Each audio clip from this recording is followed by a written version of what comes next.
on the record. Yeah, sure.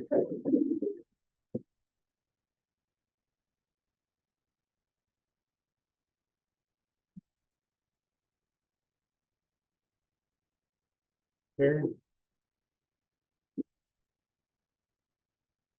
Stay over here. Hello, I'm Michael Mallory. I'm with IBM. I'm the Senior Cybersecurity Advisor. I'm touted as the Ambassador for Public Sector for Cybersecurity. I travel quite a bit, speaking nationally, sometimes sponsored events, sometimes unsponsored events. And as I was doing more and more of these things, I was getting more momentum in creating these trusted advisory relationships with folks that we really didn't have relationships with. So IBM said, keep doing what you're doing. So that's expanded, and it really evolved to the role that I have now, and the reason I'm here. So I'm hoping for a number of things. I'm hoping to showcase IBM's stewardship in cybersecurity. We are the largest enterprise security vendor in the world, and most people are not aware of that. So I'm out there evangelizing, and I'm giving folks that I speak with an opportunity to engage with IBM and establish some type of a trusted advisory type of relationship with organizations and state governments, city and local governments. So I'm a champion of all these knowledge sharing programs that we have at IBM. In fact, many IBMers are not aware of all the programs that we have at IBM. So I started consolidating these and then socializing all of these things. So IBM committed $250 million in new collar initiatives. Most people are not even aware of that. So there's the IBM apprenticeship, mentorship, P-Tech. There's reentry back in the workforce. There's the skillsbuild.org portal, training portal. It's the same training content that us IBMers have to take to achieve internal certifications that are requirements at IBM. That's open to the public for no cost.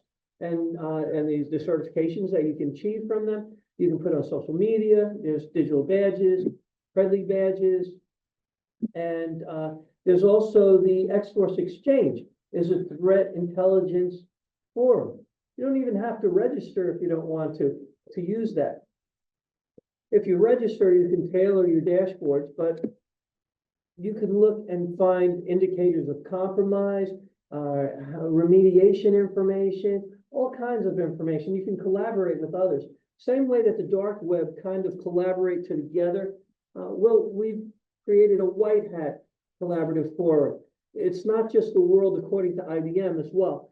This is threat intel that we share with other threat intelligence environments.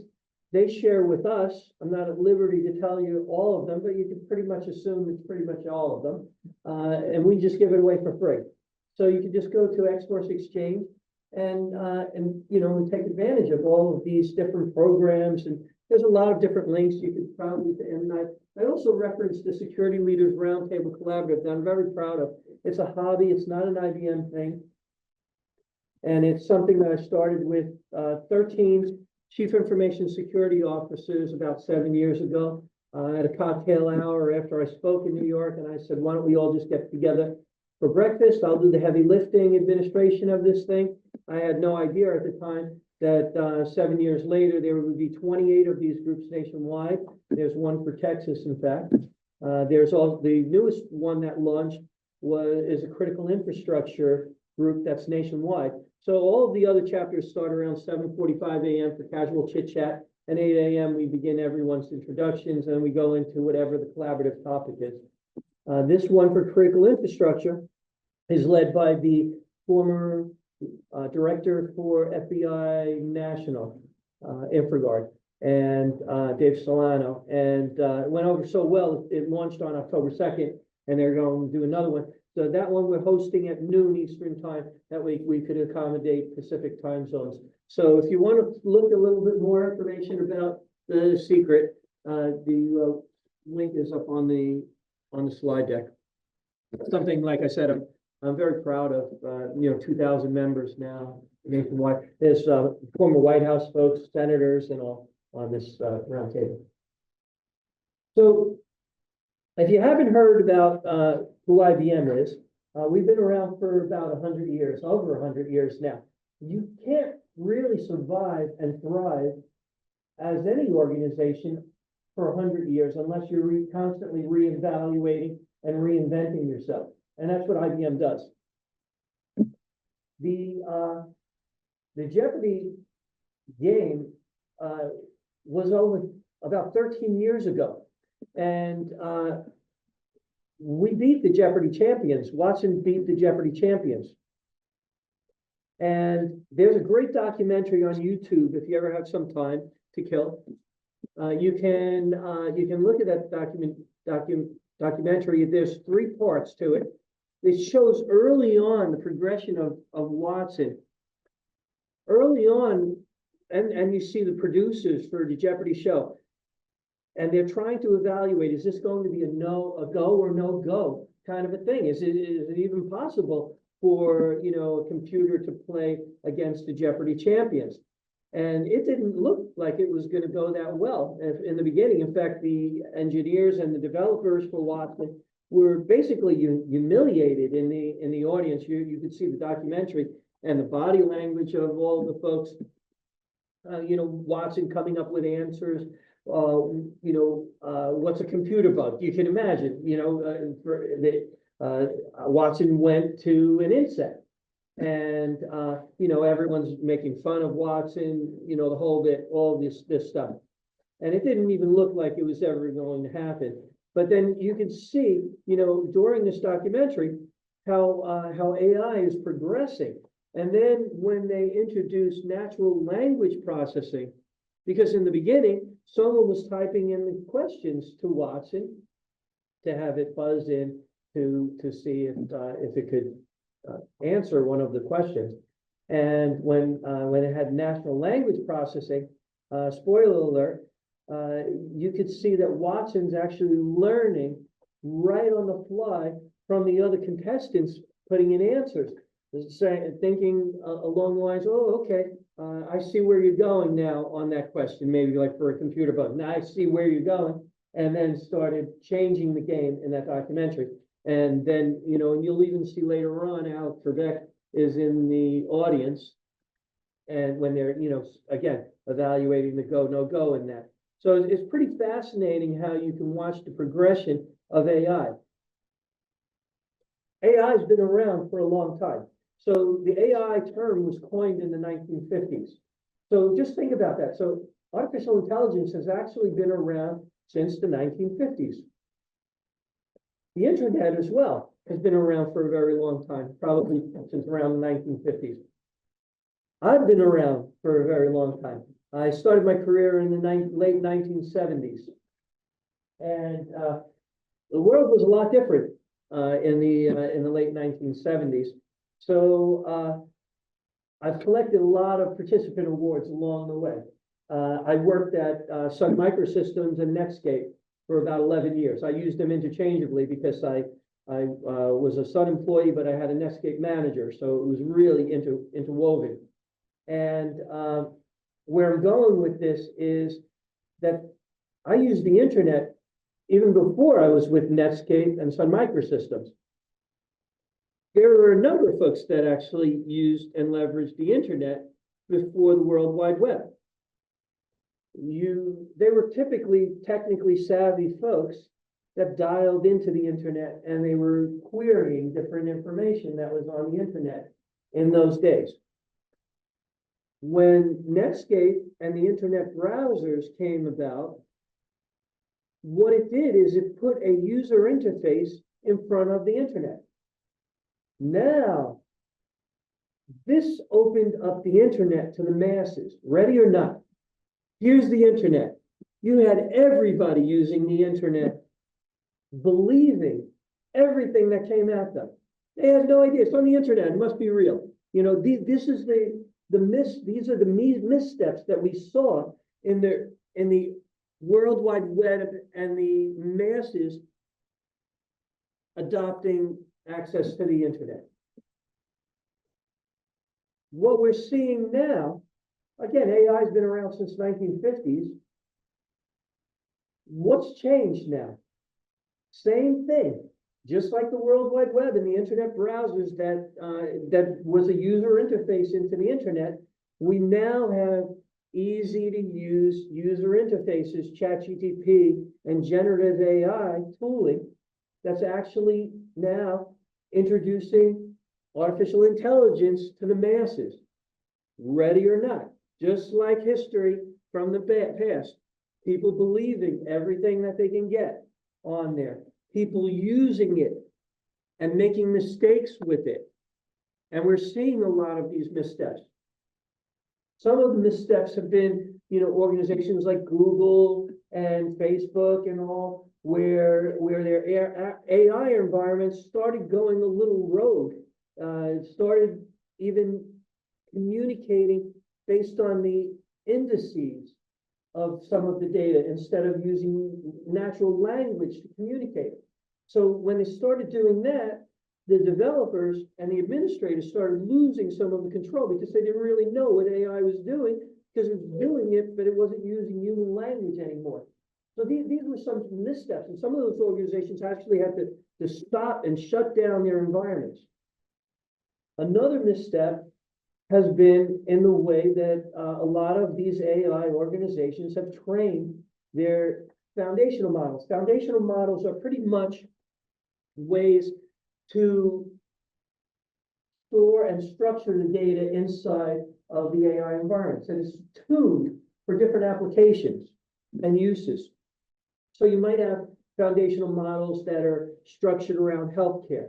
You might have foundational models that are structured around financial instruments and forecasting. So biometrics, foundational models for all different things that are optimized for those. Most of these AI organizations were training their AI environments so fast and haphazardly that they had no idea how they were training these foundational models. IBM, I'm very proud that IBM was very cautious, but we've done a lot of things, over the 100 and something years that we've been in business, to do things cautiously. And we were very conscious in how we were training Watson. And sometimes a big organization like an IBM might sometimes be considered that they're moving slowly because they're moving cautiously. But they're moving cautiously and deliberately. Now, as a result of us moving very cautiously with Watson, we all hear about governance now. And we hear the White House is telling us that we want governance wrapped around and bias identified in AI. At this particular point in time, as far as I'm aware, still to this day, IBM is the only AI environment that actually has true governance in AI. We are the enterprise AI security leader in the world right now.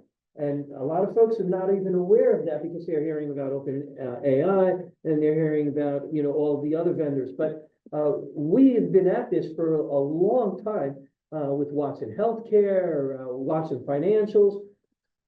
When Watson comes up with a hypothesis, we have this tool called Watson X Governance. And there's more information on IBM.com on this. But to get to the point, when Watson comes up with a hypothesis, you can look at Watson Governance and it'll show you which foundational models, even if there was more than one foundational model that was queried to come up with that hypothesis, which foundational models were used. It will come up with a risk score on bias to determine if there's potential bias. Our minds for bias immediately go to, well, someone's trying to manipulate us on something and structuring the data based on that. But bias can come from a lot of different sources. I mentioned I started around 1978, my career. In those days, there weren't a whole lot of women that were hardware systems engineers that were servicing equipment.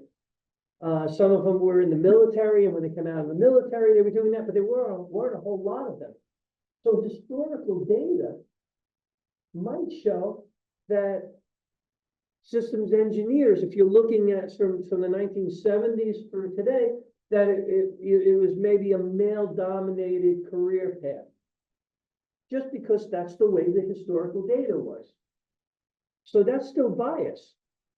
We want to know that if we're querying an AI environment. I'll tell you a little story. So a friend of mine, close friend of mine, at his house for dinner. And what do you do with your good friends? You try to impress them whenever you can.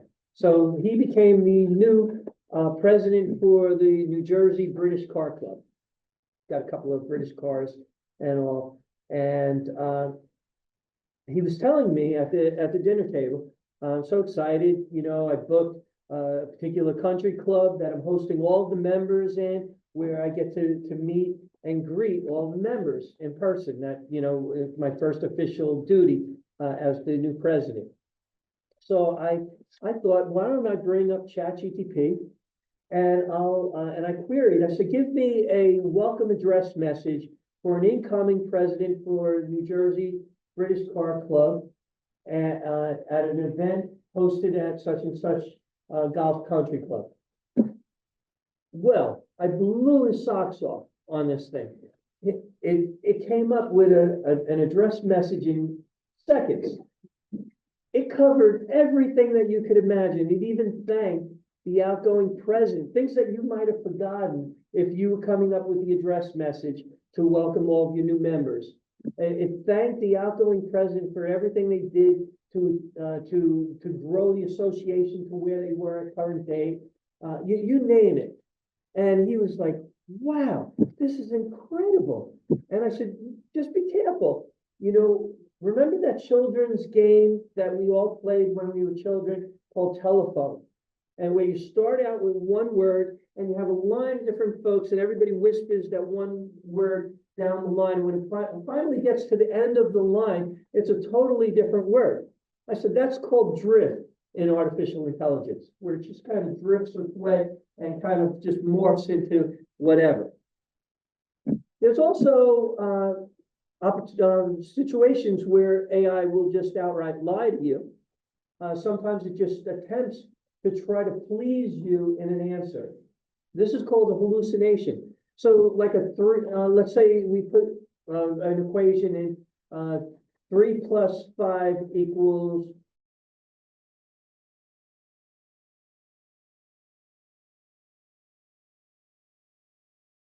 that AI and ChatGPT would justify how 3 + 5 equals 9, trying to please you. However, it could spin that in some type of a positive way, you know, without you knowing that that's an incorrect number, maybe. So I said, so sometimes, you know, it just might, you know, you just move cautiously because it may, you know, be totally, you know, a lie to you. And he said, wait a minute. So you're telling me to use something right now that I can't even trust what's presented to me? Why would I even use something that I can't even trust? And I said, wow, in about 3 minutes of you using AI, you've already figured out where society is on artificial intelligence today. I'm still baffled how everyone is even using anything other than something that has true governance with AI when you can't even believe. You know, some folks are coming up with workarounds.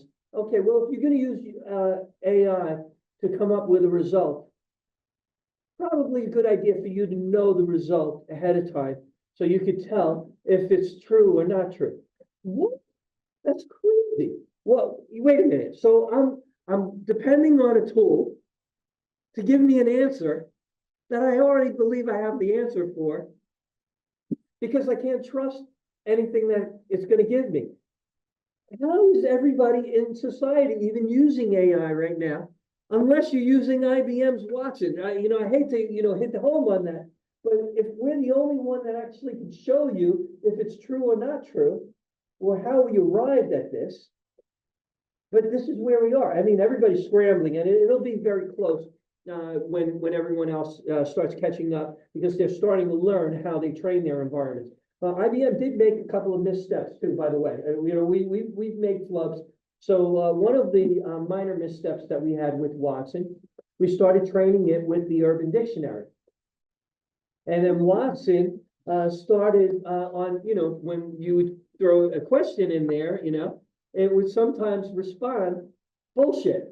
And we were like, I don't know, we've been around for 100 years. We kind of pride ourselves on integrity.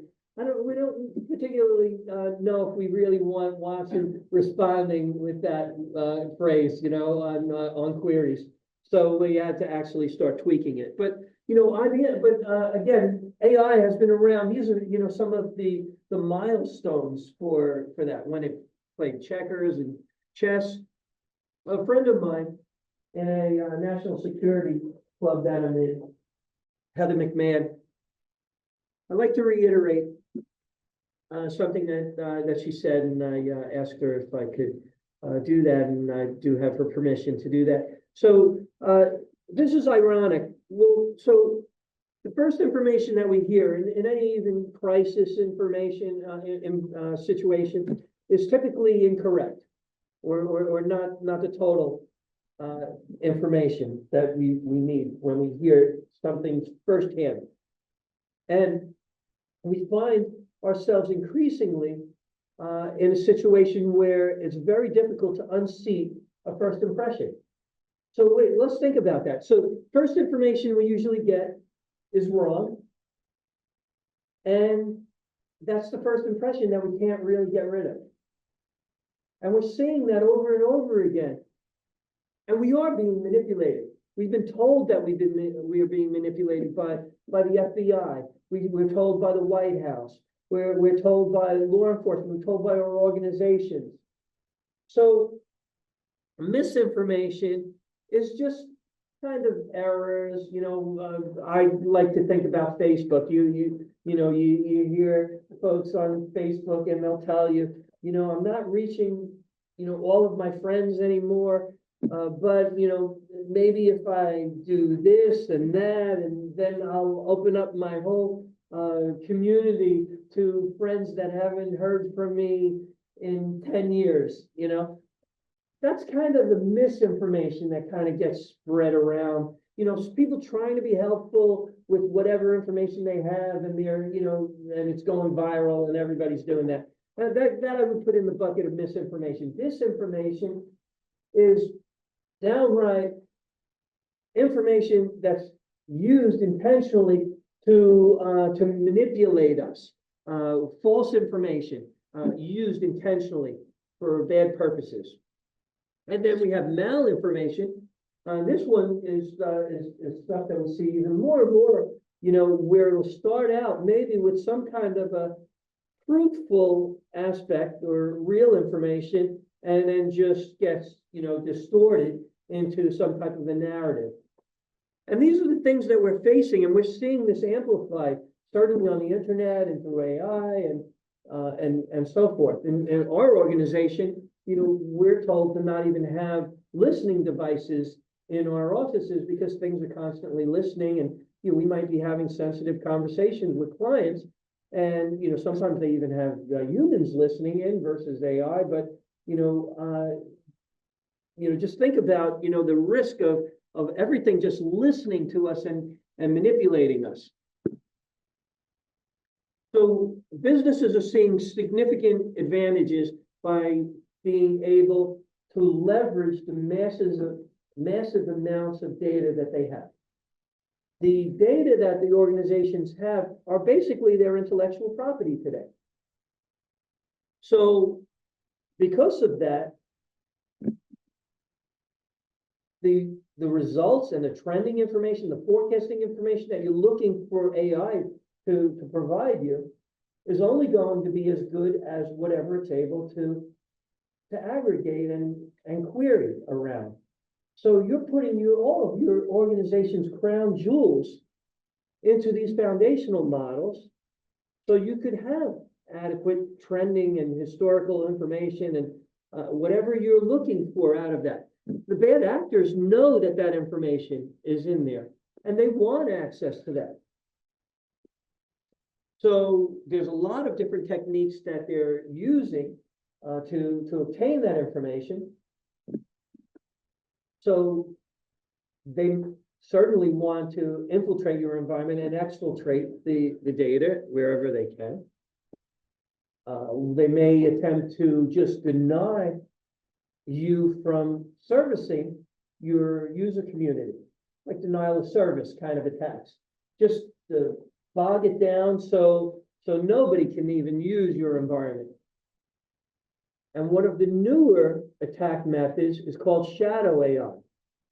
So what they're doing, if they can't infiltrate your environment and then take all your information, maybe they'll just use your environment as a user and query the heck out of it.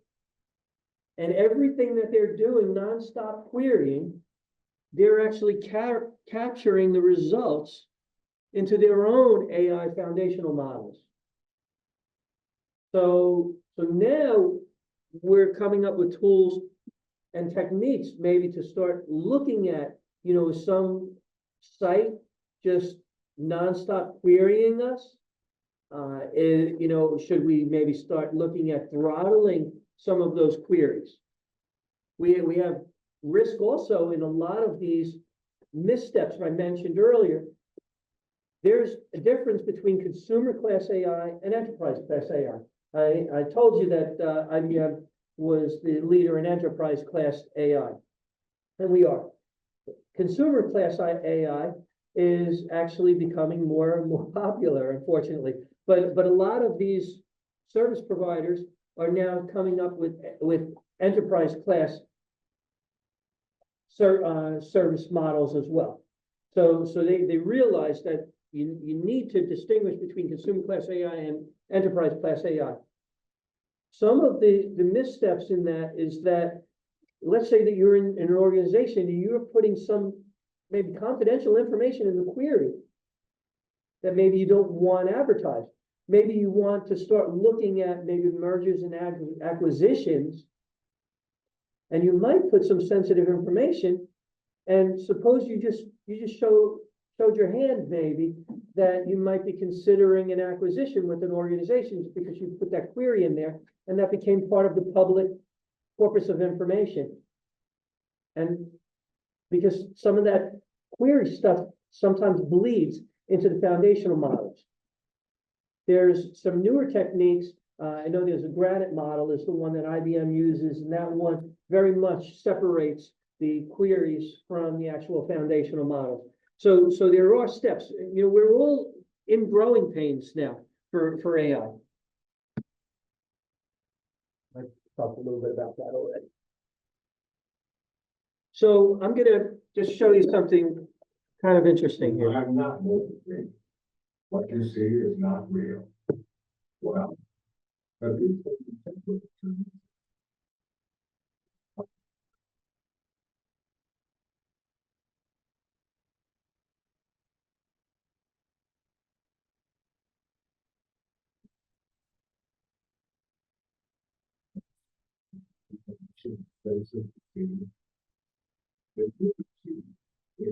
taste or smell. Does that make it real? Or is it simply the ability to feel? That is real. No.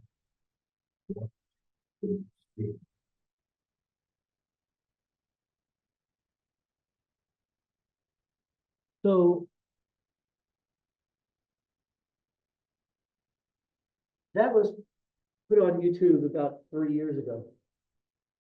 And so I've been in at conferences where I actually saw right in front of me these folks talking and looking at the screen and seeing Brad Pitt actually talking. And, this is real.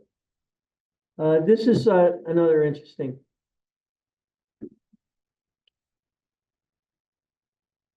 If you look at the photo there, That's a Tom Cruise impersonator that I'm standing with in San Diego at a conference a while. Top Gun Maverick there, or he goes by California Tom Cruise.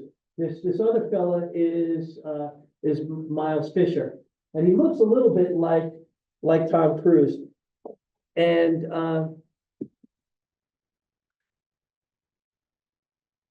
what he did is he superimposed with some AI developers Tom Cruise's face on top of his with his body movements.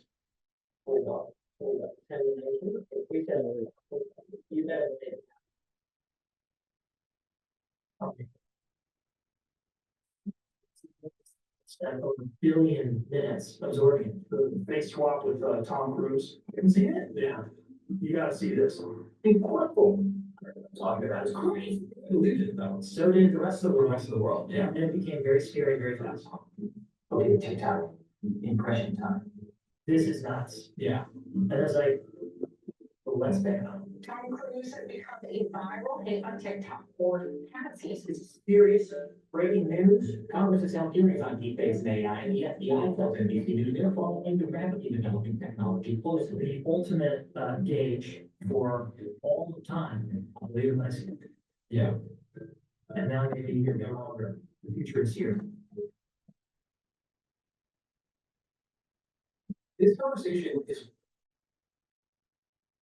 So a few weeks ago, I was on a flight and I was watching some reels. I kind of like an old television show. I don't even know if he's still on or not. The Carbonaro Effect, I think.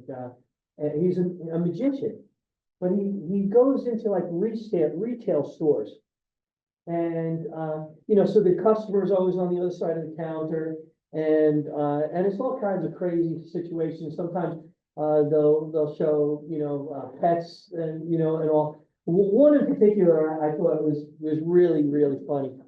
So it's an appliance repair store, and he's holding up a toaster, a 2-slot toaster, very basic. And I guess it was broken, and he's holding it upside down and he's shaking it and he's looking at it. He said, "Oh, I see the problem right now." And they're looking at him. And he goes in there and he reaches in there and he pulls out a piece of toast. He said, "You had a piece of toast stuck in there." And then he's like, "Wait a minute." And then now there's another piece of toast in there. And before you know it, the table, the counter is filled with pieces of toast that seem to come out of this toaster. It's just filled. And then he's, "Wait a minute." And he pulls out a fork. You even have a stuffed fork. And he's telling them, he says, "Somebody in your household really likes toast." And the whole counter was there. So just, if you've ever seen a magician, you believe what you saw even, let alone these AI deep fakes. So even if you saw something in person, you might believe that something is still real when it's not real. So to help us on that, there's some tools out there that Google, in fact, Google provides one and TinEye is one.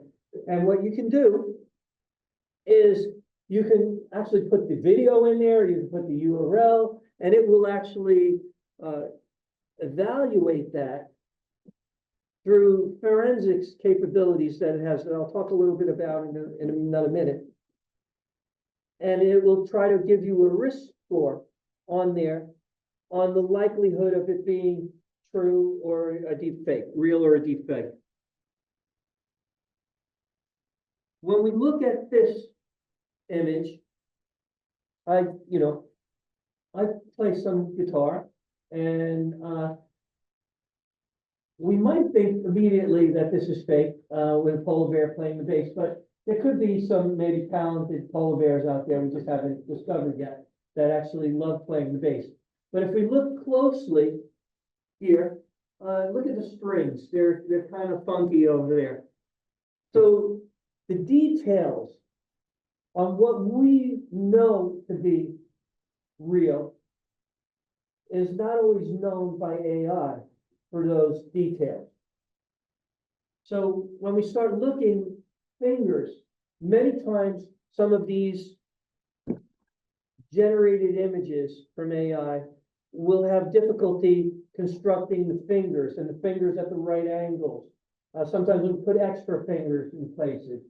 So the forensic, law enforcement forensic folks and organizational forensic folks, they're looking closely at images when they're trying to determine if something is real or fake. So they're looking closely. Sometimes we look at images, we're not looking as close as they are to some of these things. In 2003, they, generated Will Smith eating spaghetti. And I mean, look at, the facial expressions and all. We could see that they're not really real. But we're seeing advancements going on constantly. This next one actually, I think, is a real video of Will Smith because he thought it was so funny on what he did. So he made his own parody of that video, and so I think that one's actually real. But it shows him eating spaghetti. On this one, we have the Pope here. And again, if we weren't zooming in and looking closely at some of the attributes of this photo, we might have thought it was real. But if we look close around the Pope's chain, we don't see the chain on the opposite side of his jacket, right? We can't really see the glasses separating. These are the things the forensics experts are looking at, and the forensic tooling is looking at stuff similar to that as well. We look at this scene and we see a bunch of kids playing soccer. Is it real or is it AI generated? We start looking closely at the faces and the images, and we see those faces all kind of look the same. If you're looking, they're all kind of a little distorted. Look at a couple of other things too. So we see a third leg right here for this child. Chances are that's not true. And what the forensic tooling will do is it will try to determine where the actual light source potentially is coming from and look at the shadows in the picture. And it will calculate, I've seen some of the tooling where it'll show, these V's where the light source is coming and where that lighting would radiate. So it will look at the shadows and try and determine, no, it's not likely that light source for all these other angles is not consistent with one of these images in there. So, but again, the tools that are coming up to evaluate and to generate these deepfakes are advancing constantly. So it's a cat and mouse kind of a spy versus spy kind of a thing. Well, we talked a little bit about the bias. We talked about the hallucinations earlier on that, so I'll just move a little further. So the bad actors are making tremendous amounts of money from their attacks. Digital currency changed the game on all of that. The anonymous payments that we see, they're making lots of money. We don't have the same phishing. We still get some of the poorly phrased phishing attacks to our home emails where we could see that, English wasn't their first language and they're trying to get us and all. But now what they're doing is they're using generative AI to actually construct the phishing attack and the verbiage for that. And they're getting pretty good at that. Sometimes I'll call my wife over and I'll say, look at how good this one is, with maybe a delivery that's coming, the postal address was incorrect, so something like that. And it says, we're holding your package because the postal address wasn't accurate, just correct the postal address and continue the delivery. They're getting much better at that. So when the analysts are triaging a situation, for threat intelligence, they're looking at events that are coming nonstop at them. They're trying to determine if any of these events are an incident or not. And they don't have a lot of time. It's not typically that someone is out to get this particular organization. That could happen as well with, targeted attacks. But for the most part, a lot of the threats are just out there in a broadcast. So they're looking for anything along their broadcast pathway to just determine if you don't have the patch for something particular and they have maybe an exploit kit for that particular patch. So they're able to try to look at that. So the folks that are looking at these events coming at them, they're always asking themselves, is this real? Is it not real? If it is real, is there remediation information available? Is it something that I can handle, or is it beyond my skill set? These are the questions that they're asking on every event. So when you start saying, well, they could be fatigued by looking at everything all day, they might not pick up on something, they're prioritizing these events as well, on which ones they need to look at, which ones they need to dig deeper into. So when they start using AI, and IBM likes to call AI augmented intelligence because it's augmenting the skill set for the security staff. So it will say, yes, it is real. Here's what it is. These bad actors are responsible for this, that, the other. Here's the remediation information, all in one swoop. Now, that's what we need to do. That's the benefits of that. We're also seeing AI in other uses as well, not just for threat intelligence. We might see it for mobile device management tooling. Has the ability to say, hey, you didn't put a policy in for something specific. But most of the other folks using this kind of tool typically put this type of a protection in there. Do you want to reconsider that and incorporate this rule of policy in yours? We can look at anomaly detection as well. So user behavioral anomaly detection would be, when someone is maybe doing something different. On identity management, it might be putting your password in. And maybe every time I type the word password, I type PASSWORD. Maybe I just always put that little pause in there. And maybe one particular time I didn't put that pause where I typically do. So user anomaly detection can determine your keystroke patterns and say something's a little different in the way that they type those credentials this particular time. So you know what, based on our rules and policies for situations like that, we're going to prompt them for some secondary authentication. So maybe I'm going to prompt you for a secret phrase or maybe a multi-factor authentication. And we're seeing that in our daily lives. I remember American Express years ago, we're using some of this technology. Many years ago, you dialed from your home phone and it would say, I see that you're calling from your home landline. So I'm not going to make you jump through hoops to authenticate. Basically, that's what it was doing. So American Express was even using some of those tools many years ago. The 75% of the organizations, according to the Ponemon Institute study, there's two reports that are weighted for every year. The Ponemon Institute Cost of a Data Breach Report and the Verizon Data Breach Report. All of the Chief Information Security Officers wait for that report to come out. They use portions of that in their own presentations and maybe towards budgeting to look at where the threats are coming from, where they want to invest their security tooling, and so forth. But there's a lot of great data, and that report is available at ibm.com/security, or just go to ibm.com, you'll hunt for it, but ibm/security.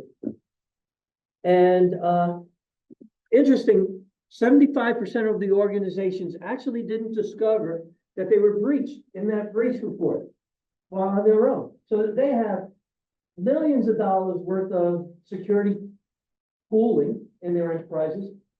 They have staff that are looking at threat intel.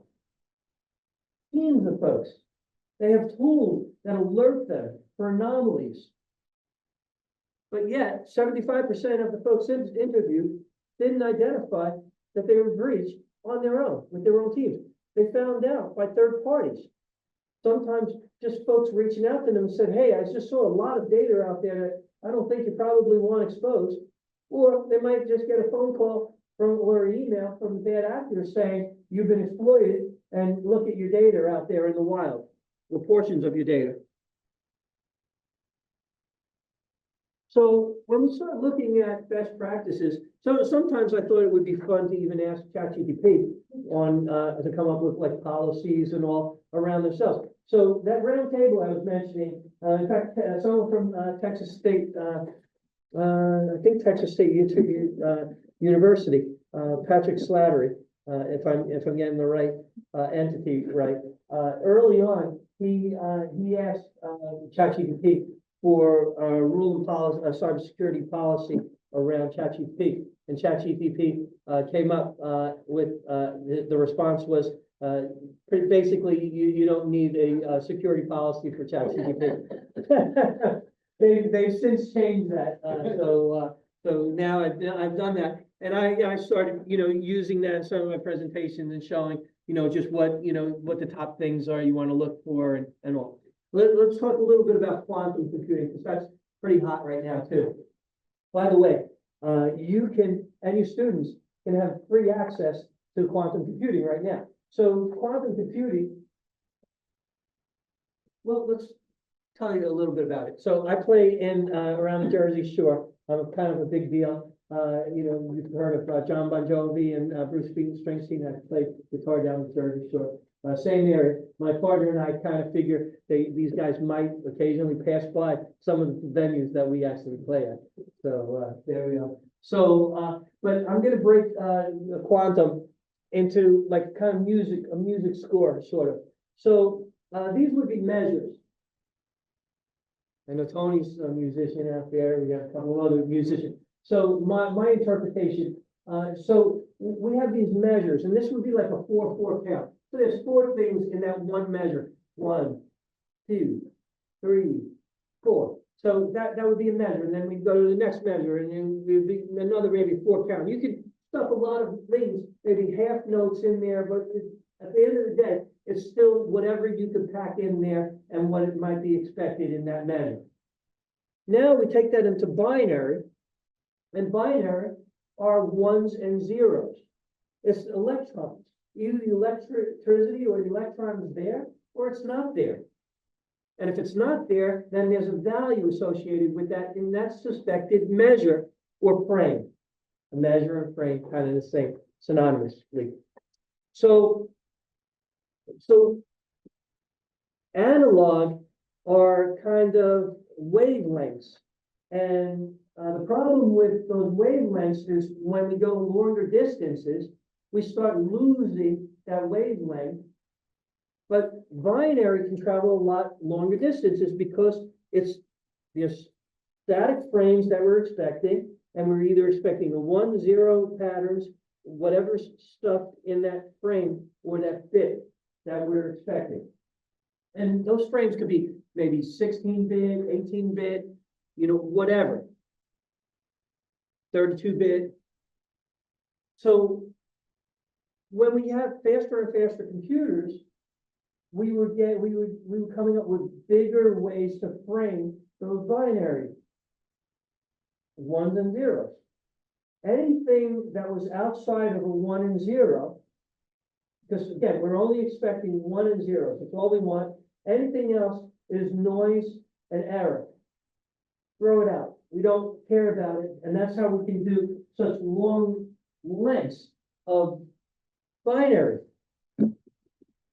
So we're just throwing out all of the noise. So when we started saying, with quantum, we don't only have these frames in one dimension, we want to throw layers of these frames on top of each other. So it's rows and rows and rows and rows and rows and rows of these frames. And we're also now going to look at the noise that we were throwing out in the past. And we start measuring that. So now what we wind up with is a three-dimensional bit instead of a binary, 1/0. Now it's three-dimensional. And we have layers of three-dimensionals. So these are called qubits. And these qubits, again, with the layers and layers and layers. So we're now in the developing things in hundreds of thousands of qubits. So just think about it. Instead of just one serial line of binary frames, we have hundreds of thousands now that are all equating values. We're even working, not just IBM. IBM, by the way, is among the leaders in quantum computing right now. I was at the facility about a month ago in Rochester, Minnesota. Crazy cool place. So we're already doing it. In fact, if you go to IBM.com, your students can even play with quantum right now in the hundreds of qubits. Again, the organizations, everybody's waiting for the hundreds of thousands of qubits to start computing. So it's here now, and you can start playing with it. So what is the scary part of this whole thing? Well, all the encryption, all the data that's encrypted and stored now is based on algorithms pre-quantum.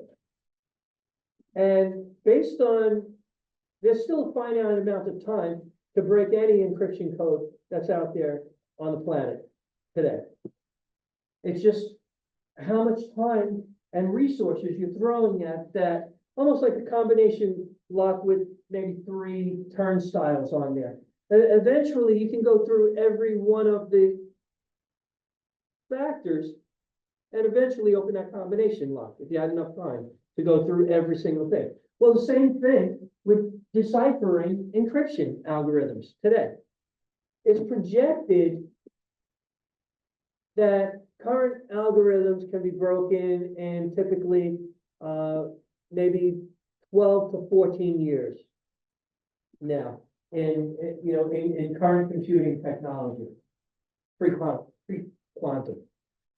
So that's why we come up with rules and policies in our organizations to change your password every couple of weeks, every month or so.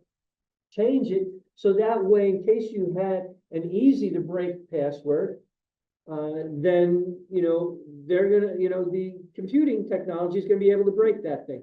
Have a nice long string of characters in there, and then be more difficult for those computers to break and decipher not only your password, but your actually crown jewels, your intellectual property, your blueprints for nuclear blueprints, anything that's been harvested.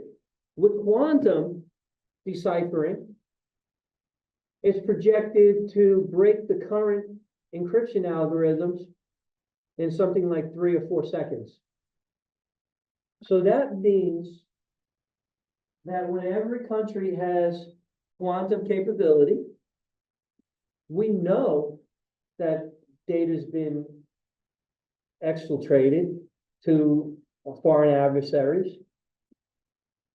We know that China even has their fighter bombers that are almost exactly like our stealth bombers, because they were able to get the blueprints for stealth bombers, and but you name it, pretty much everything that's been harvested at some point is going to be out in the clear. All the dirty laundry that organizations did, that governments did, not just our government, everybody's. Now we're encrypting based on quantum encryption algorithms. 3 quantum encryption algorithms have been accepted by NIST, the standards body, national standards body. And 2 of them were from IBM encryption scientist. The third one was not an IBMer at the time. Now they're an IBMer. The fourth one that is pending approval right now and will be accepted shortly is guess from who? IBM again. So we have the market of coming up with all of the latest. Again, we're probably the most advanced quantum computing capability now in the world, and headquartered at Rochester, Minnesota right now. And again, we're allowing folks to use it for free now. So what can we start doing a better job of? We know that our data is out there, exposed already. Our own personal data even is probably on sale for about $180 something per record. You're on sale for about $180 right now. It's just whether or not someone purchased the block of data that you're sitting in yet to use and exploit you. So we'll talk a little bit about that in another slide, but let's stay on enterprise. So we used to have a model called least cost privilege, least privilege.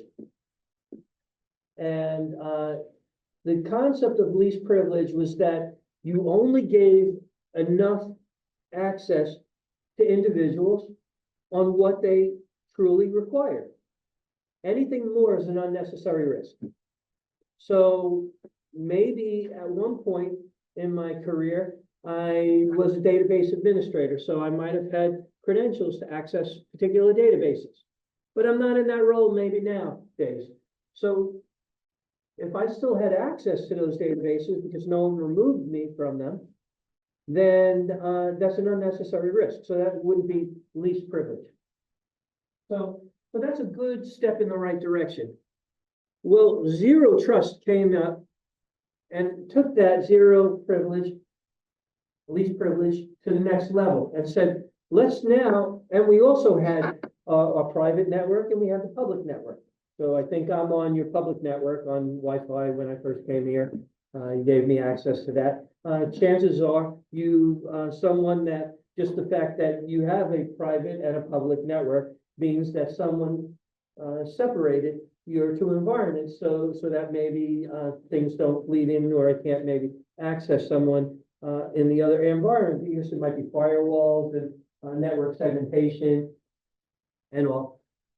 So we used to have this concept of a private network, and that private network, because it was harder to get to, I don't have access to your private network, so it would be more secure. So you'd provide more access to folks that had the credentials that had access to that private network. So we're going to give them, they jump through hoops, maybe even they have some particular software on their laptops or their phones, maybe some VPN software that got them into that internal network. And because they jumped through all those hoops, we're going to give them access to all of that, all the crown jewels, or some of the crown jewels that we want you to have access to.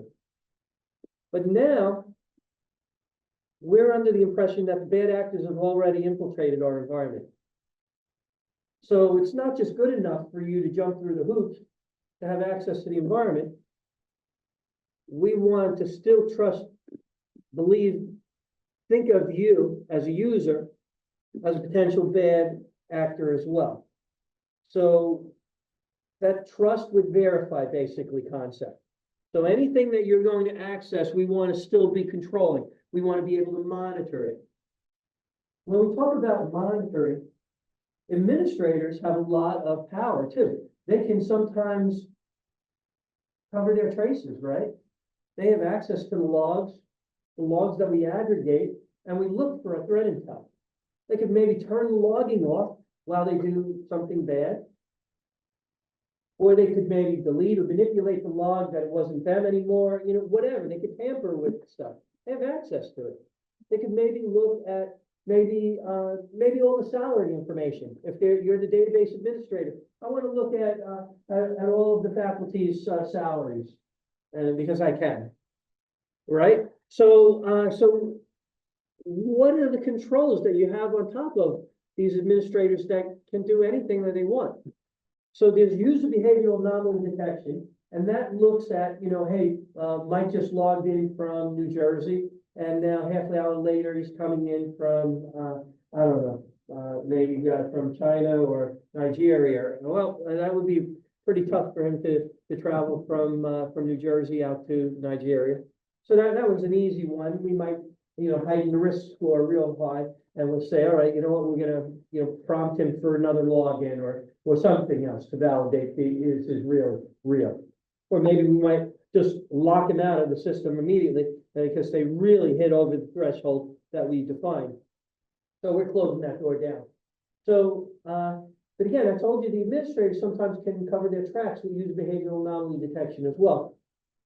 So, so we have this thing called network anomaly detection. Well, that is looking at network flows, transport layer. So in those transports, in the network traffic, we could actually take a good look in the network traffic, and we could look at payloads and where something's going, where it originated from, and all. And we can look at anomalies in the network traffic as well. Wow. Sometimes it's not as detailed as the user behavioral anomaly detection where we're looking at the logs, but when we could maybe use AI tooling to actually correlate the network behavioral anomaly detection and the user behavioral anomaly detection, and we could actually see, wait a minute, I see something here, but I'm not seeing it on the user aspect. So that would mean that we weren't able to capture it. Did someone turn the logging off that we don't have that details? Did somebody try to cover their tracks? Now we could start looking at how maybe administrators did some bad things and tried to cover their tracks. So there's capabilities of doing all of this. The Parliament Institute Loss of Data Breach report is an international report. So based on international factors, the average was $4.3 million per incident, 4.9. In the United States, we're a lucrative target. So we're almost $10 million per incident, not including the ransom payouts to everyone. Organizations for finding the situation and closing down that situation took well over 200 days on average for everyone studied in the Parliament Institute. Parliament Institute report's been running for about maybe the past 19 years. You can get that report at ibm.com/security. Organizations that are able to reduce finding the situation and remediating that situation in under 200 days can save anywhere from $1 million to $2 million per incident based on that. So this is the ROI, the return on investment for organizations that are looking at stuff. The number one attack vector from the Parliament Institute are stolen and compromised credentials. Very interesting. We hear of all of these different ways that people are attacking us, and your environment's not patched and they're gonna get you with that. Well, yeah, that happens all the time.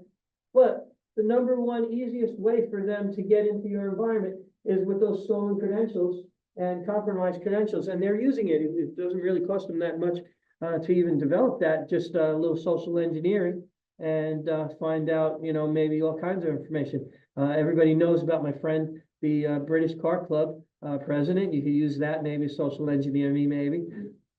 So the report shows different aspects of how you could save money, which different controls contributed or reduced the amount of the breaches and by which ones. And, a lot of the CISOs I mentioned will use some of these factors to maybe justify maybe the purchases for a particular technology and all.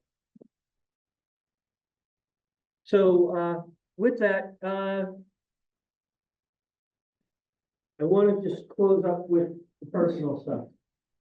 So when I'm out talking to communities, even adult communities and all, your information, again, is on sale. It's already been, leaked out there already.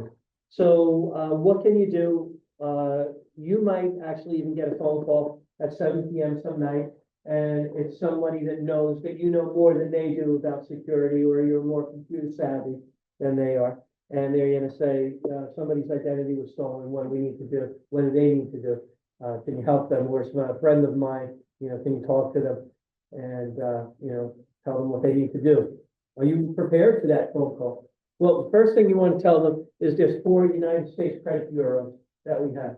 Everyone should freeze their credit reporting. If you freeze your credit reporting, you've reduced a lot of your exposure. Because the bad actors want your identity information to buy things on your behalf. And typically, if any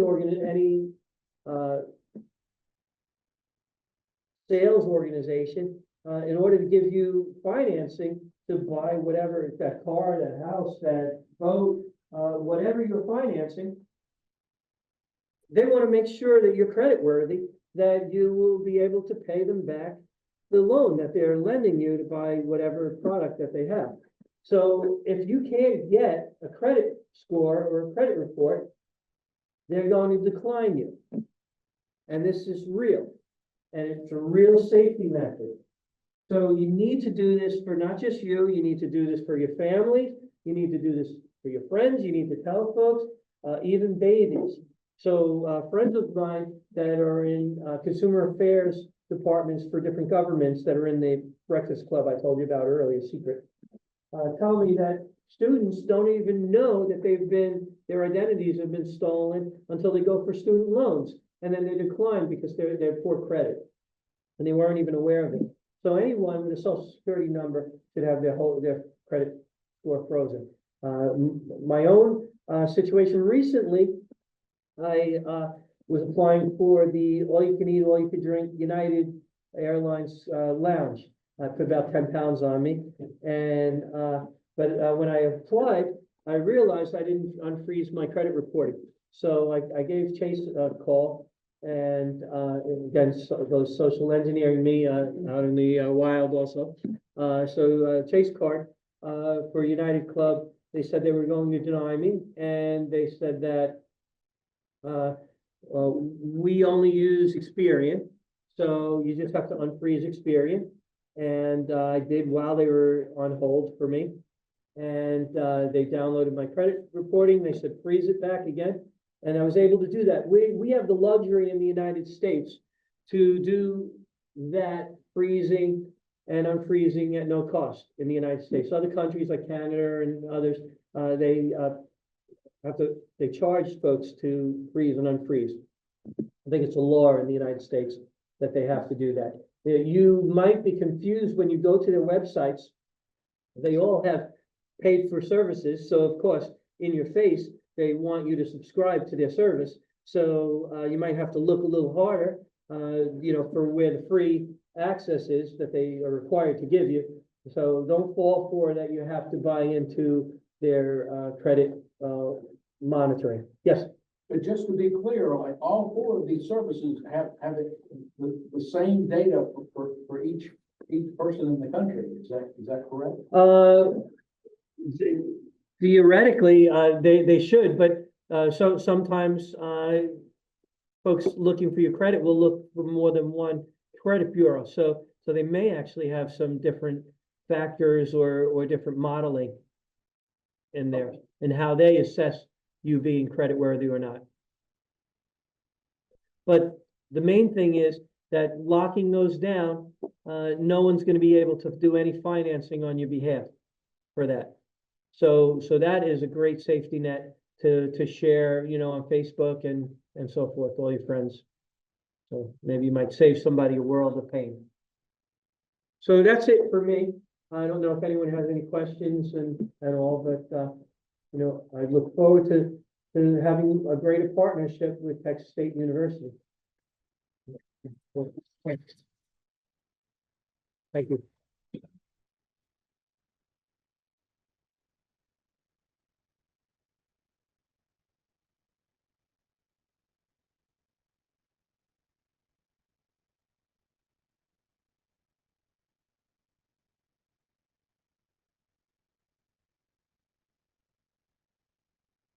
If anyone's interested in joining the Breakfast Club, you could give me a business card, or you can just write your email address and your department in here, and I'm happy to have you, because we were